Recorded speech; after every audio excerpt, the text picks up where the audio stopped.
สบายดีพี่น้องมัตสุทุกคนหูโตเก็บกินนะเอาโต้หูกินบักละลายบักละลายเก็บกินลูกมันเหี้ยแล้วกินมาก็กิน เอาน้อง เนี่ย ขึ้นเอาน้องขึ้นหลังไว้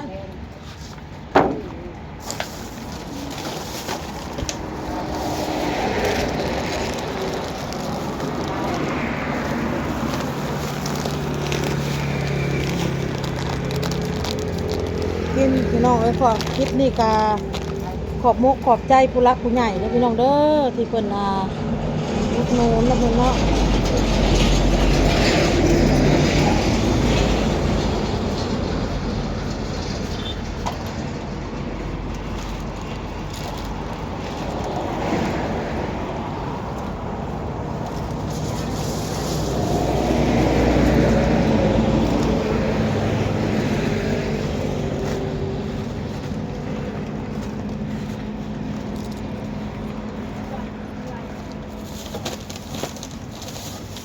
บ้านน้องน้องเอากินน้ำพี่น้อง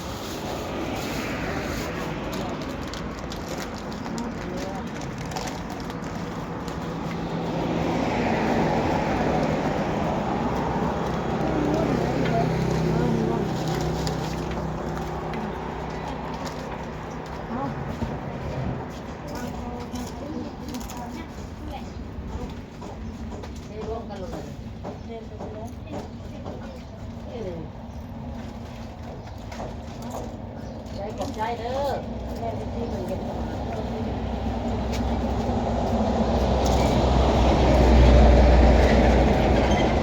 แบ่งให้น้องทองกับน้องไอติมกินน้ำกันพี่น้องซื้อขนมมาFCเพิ่นว่าส่วนที่เหลือก็เก็บไว้ซื้อข้าวต้มขนมให้ลูกกินเพิ่นบอกนะพี่น้องเนาะแล้วก็คลิปนี่ก็ขอบใจเอ้ยเป็นหลายๆพี่น้องเองผู้รักผู้ใหญ่ทางอันไปโอ๊ตแล้วพี่น้องเด้อขอบพระคุณเอ้ยเป็นหลายๆเพิ่นฝากมาให้น้องบอลกับน้องออโต้คนละ100 บาทเป็นพี่น้องเด้อน้องบอล100 บาทน้องออโต้100 บาทเป็น200 บาทขอบมุกขอบใจขอบพระคุณเป็นหลายๆขอให้สมมีสุขภาพร่างกายเด้อสุขภาพร่างกายแข็งแรงเรื่อยเด้อขอให้โชคให้มานให้ร่ำให้รวยกว่าเก่าให้อยู่ดีมีแห้งปีใหม่ฟ้าใหม่ก็ขอให้มีแต่สิ่งดีๆเข้ามาขอให้เจริญรุ่งเรืองในหน้าที่การงานด้วยพี่เด้อขอบพระคุณหลายๆน้ำอีใจน้ำคนละตุกกินน้ำกันเลยเจ้าไอ้น้องหักกันแทงกันเบิ่งกันบางทีอ้ายก็คือซ่าน้องเอามาหยอกกัน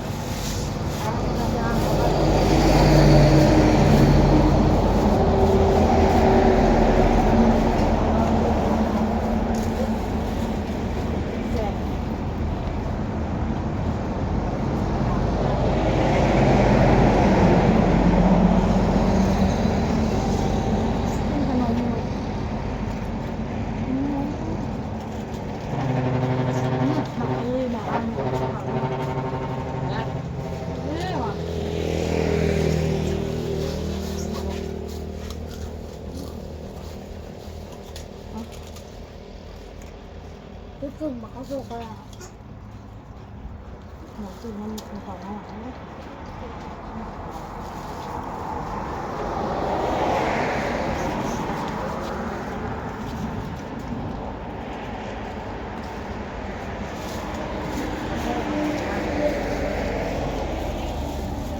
มุกขอบใจละลายปีใหม่ฟ้าใหม่ก็ขอให้มีแต่สิ่งดีๆเข้ามาขอบคุณเป็นบลู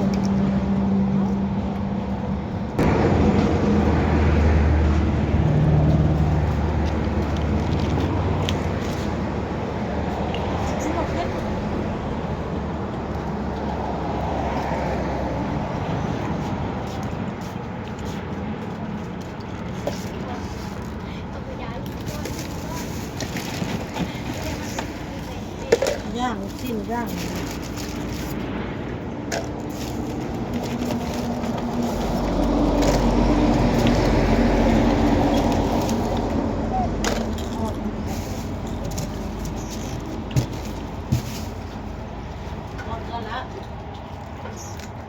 ขอบมุกขอบใจเป็นลูก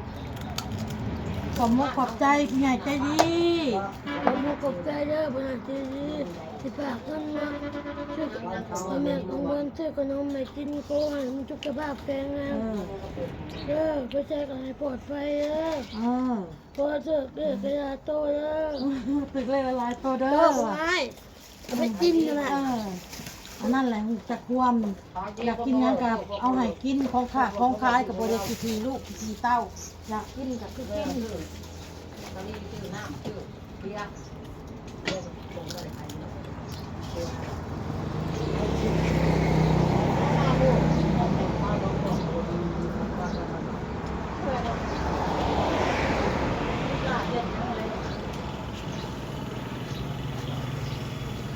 ดูไซส์เนี่ย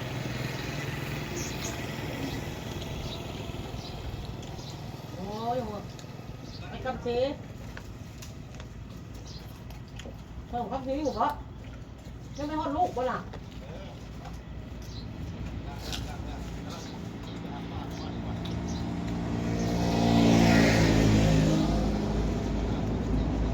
อะไรน้ำตรงนั้น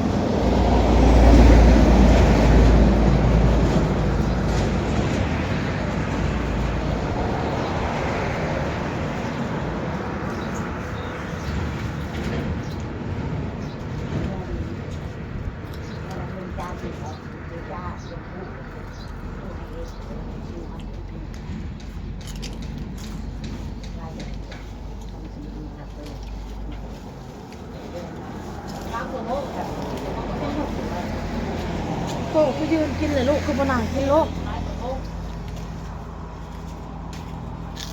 ยืนเลยไหมครับ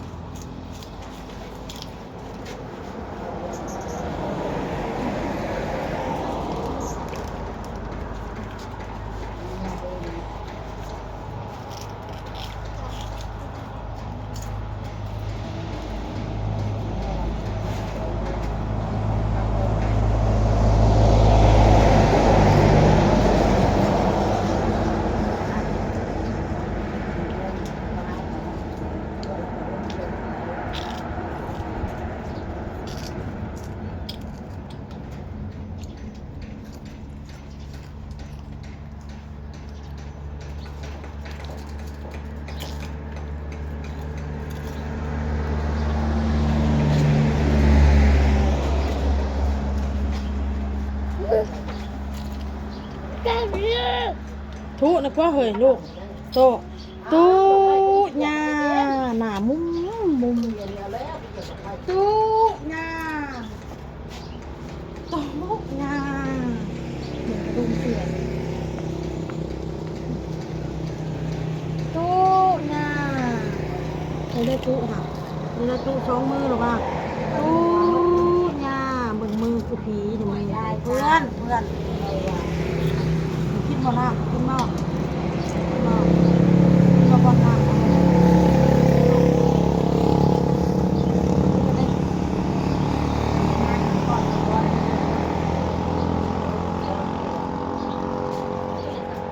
น้ำมาใส่กับต้นน้ำนี่มันขึ้นเลยจากต้น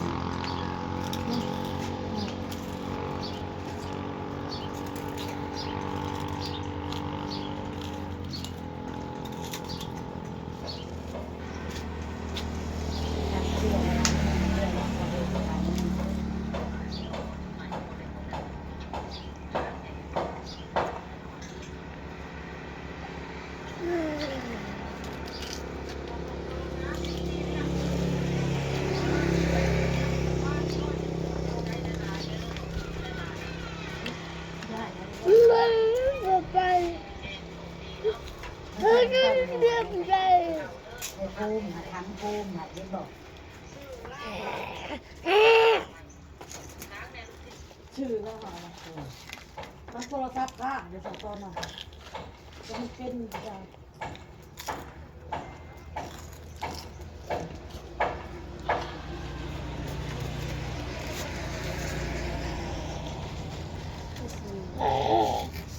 เดี๋ยวตุ๊ก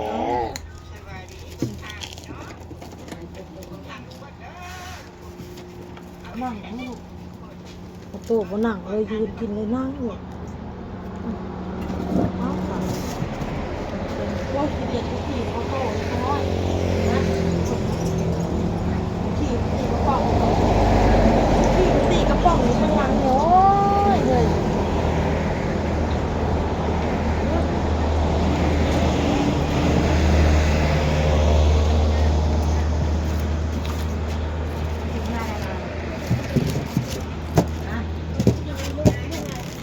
ได้ใส่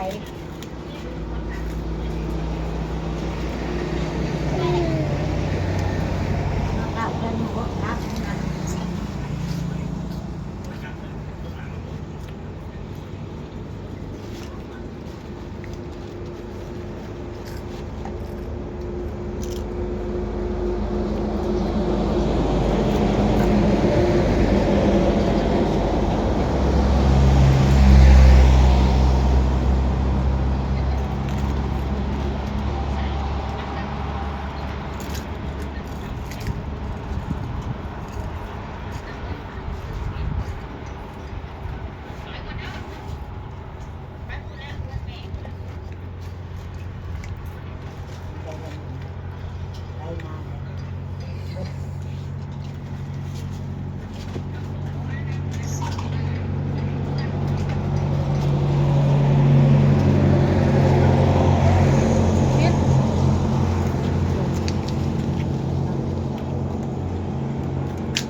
ฮะ ที่ใต้อ้อมทุกวันที่คู่บทุกตะเกียบคู่บเรือตะเกียบที่ใครแห้งกับผู้เตี้ยทั่วใหม่นะดำเลย